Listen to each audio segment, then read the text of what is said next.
Look how focused Giri is right now. He's just captured with a knight.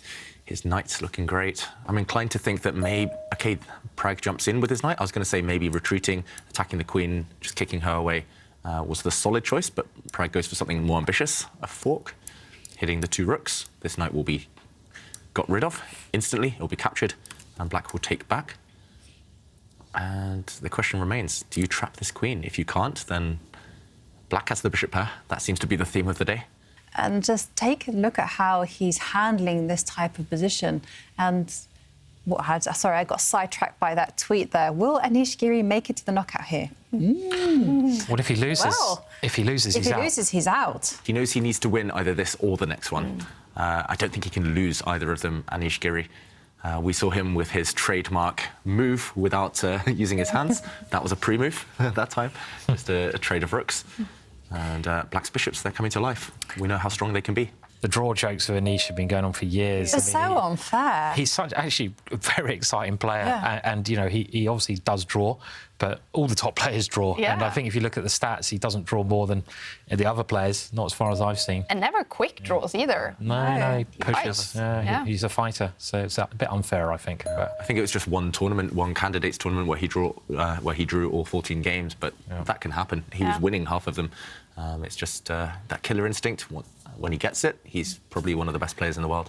Overused. Not fair, yes. Yeah, totally not fair. He is a fighter, Anish Giri, as well. 3 minutes on the clock for him. He's played slow in this one. 7 minutes still for Pragg. I'm thinking, what does my opponent want to play? And, OK, he's gone for something completely different here. And maybe this is also wise, trying to get rid of that weak pawn. That is a weak pawn in some respects.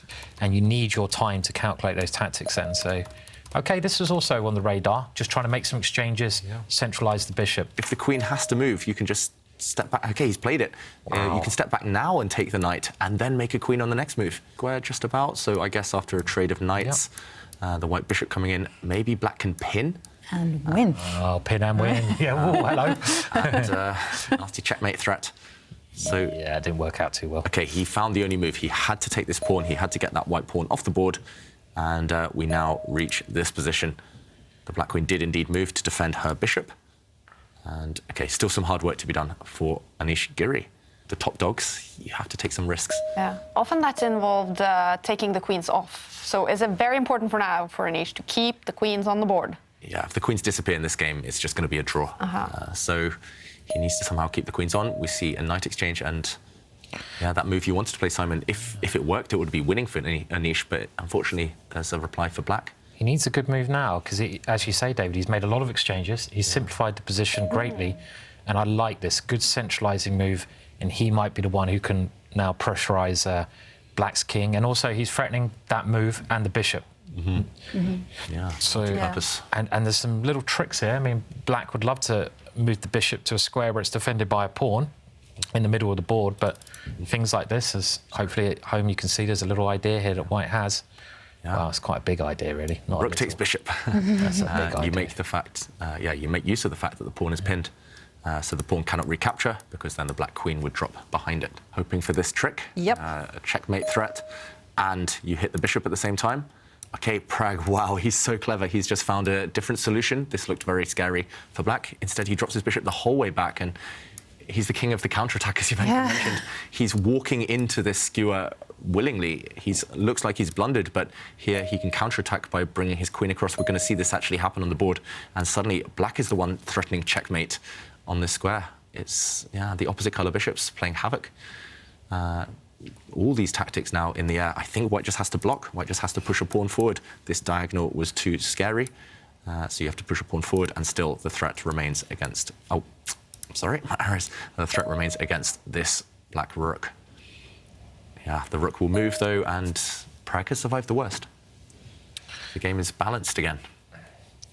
Yep, I agree. I mean, there is only one passed pawn in Anish's favour, and that's the A pawn. He's just centralising his queen there, taking more squares, but I think it's white who can push this position a bit. I mean, if you could imagine that pawn on the left-hand side of the board, just running up the board, running all the way to the top. It could become a queen, and I would have thought he's going to start moving that now. So, but black is so solid here, and black can exchange queens probably at some point, and looks like a draw is very likely, right? But Giri under 10 seconds. Oh, yeah. Oh, now he's playing for the draw, Giri. He's trying to get the queens off. This is just panic, you know, because of the time control.